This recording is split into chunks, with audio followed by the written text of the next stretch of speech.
Hello students, I am doctor Raju Sharma. आज हम अध्ययन करेंगे भारत में जनसंख्या की साक्षरता, आयु संगठन और व्यावसायिक संरचना का। साक्षरता किसी भी सभ्य समाज के विकास का मापदंड है। इसका प्रभाव जनता के मानसिक, शारीरिक और आर्थिक स्थिति पर पड़ता है। दूसरी ओर यह देश की अर्थव्यवस्था, नगरीकरण, जीवन स्तर, जाति संरचना, समाज में स्त्रियों की स्थिति, शैक्षणिक सुविधाओं, यातायात और परिवहन साधनों, तकनीकी विकास आदि का सूचक है। 20वीं शताब्दी के आरंभ में देश में साक्षरता 5.35% मात्र थी, जो 2011 में बढ़कर 72.98% पहुँच गई। स्त्रियों की साक्षरता में कमी समाज में उनकी दयनीय दशा का सूचक है। राज्य केंद्र शासित प्रदेश स्तर पर साक्षरता दर में केरल प्रथम स्थान पर रहा और इसका प्रतिशत रहा 94%। लक्षद्वीप जिसमें 91.8% रहा और मिजोरम जिसमें 91.3% रहा, क्रमशः दूसरे और तीसरे स्थान पर है। न्यूनतम साक्षरता बिहार राज्य में 61.8% दर्ज हुई और अरुणाचल प्रदेश में 65.4% और राजस्थान में 66.1% रही।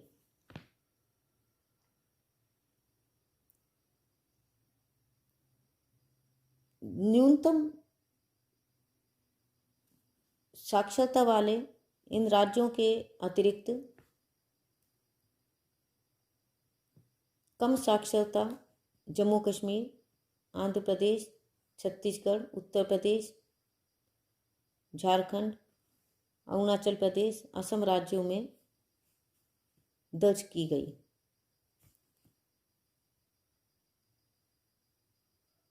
उल्लेखनीय है कि पुरुष साक्षरता दर में केरल प्रथम स्थान पर रहा, जहां यह प्रतिशत 96.1 रहा।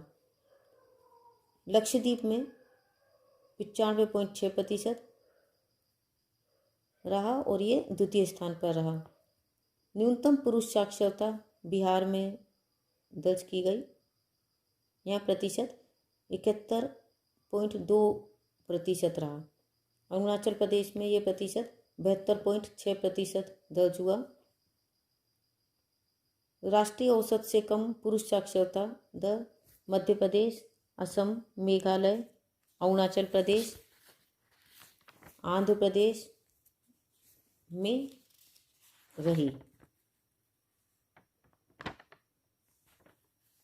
इस साथ ही बिहार, राजस्थान, जम्मू कश्मीर, छत्तीसगढ़, पंजाब, झारखंड और उत्तर प्रदेश में भी पुरुष साक्षरता दर कम रही।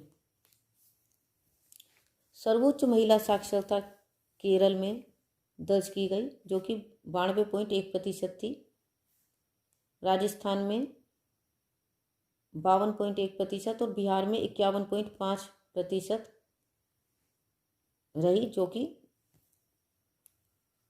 न्यूनतम महिला साक्षरता दर्ज की गई। राष्ट्रीय औसत से कम महिला साक्षरता दर्ज करने वाले राज्यों में ओडिशा,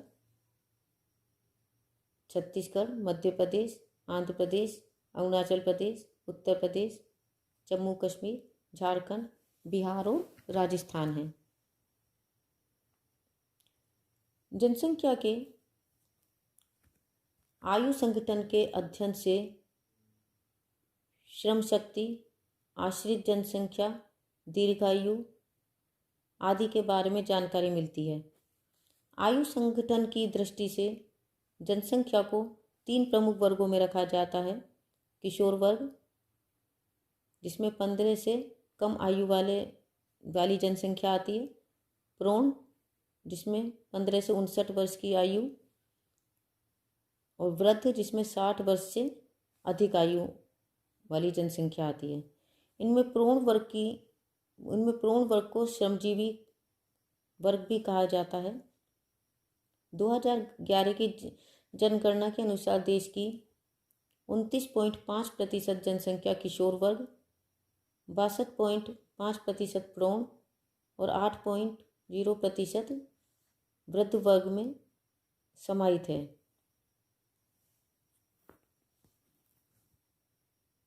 2001 की जनगणना में क्रियाशील जनसंख्या को मुख्य तथा सीमांत वर्ग में बांटा गया।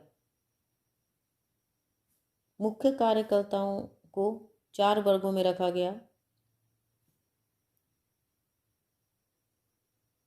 काश्तकार, खेतीहर, गृह एवं उद्योग कार्यकर्ता और अन्य श्रमिक।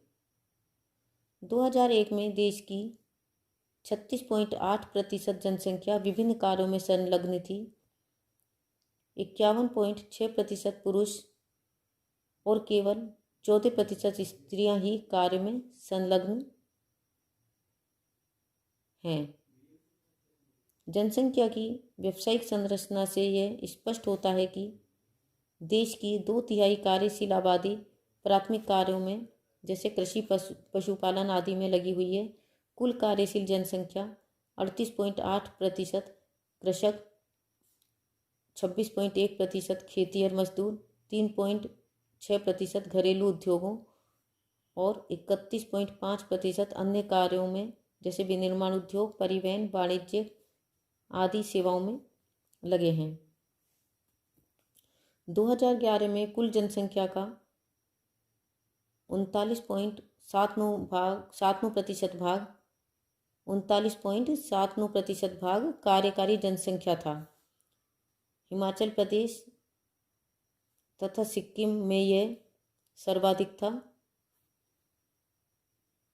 जो कि क्रमशः 51.85% और 50.47% था। यानी कि हिमाचल प्रदेश में 51.85% और सिक्किम में 50.47% था।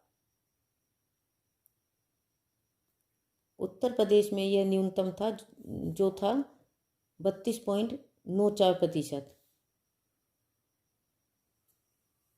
कार्यशील जनसंख्या का जो वितरण है वो 3 तरह से बताया जा सकता है, जैसे उच्च प्रतिशत, मध्यम प्रतिशत और निम्न प्रतिशत।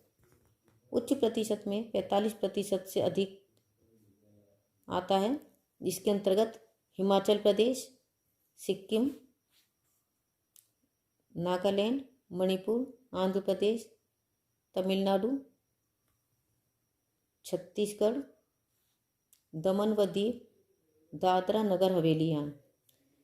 मध्यम प्रतिशत के अंतर्गत जो प्रतिशत है वो है 35% से 45%। इसके अंतर्गत अरुणाचल प्रदेश, असम, गोवा, चंडीगढ़, हरियाणा, गुजरात, झारखंड, कर्नाटक, मध्य प्रदेश, महाराष्ट्र, मिजोरम, मेघालय, पंजाब, ओडिशा, राजस्थान, त्रिपुरा, उत्तराखंड व पश्चिमी बंगाल।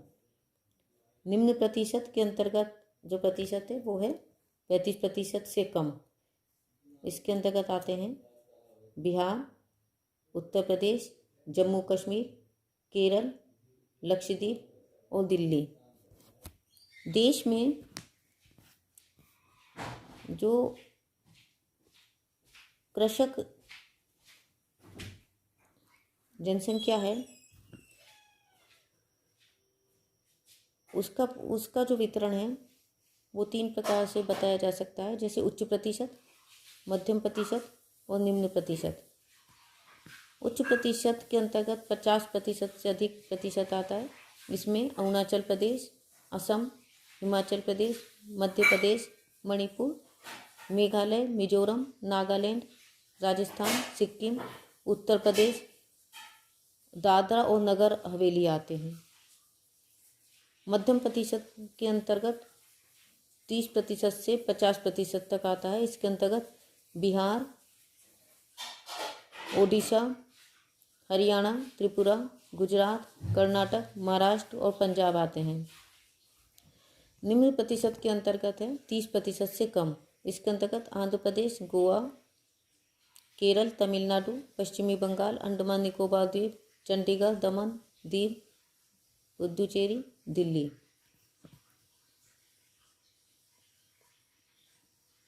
कृषक मजदूर है जो जनसंख्या, उसको भी 3 प्रकार से दिखाया जा सकता है, जैसे उच्च प्रतिशत, मध्यम प्रतिशत और निम्न प्रतिशत।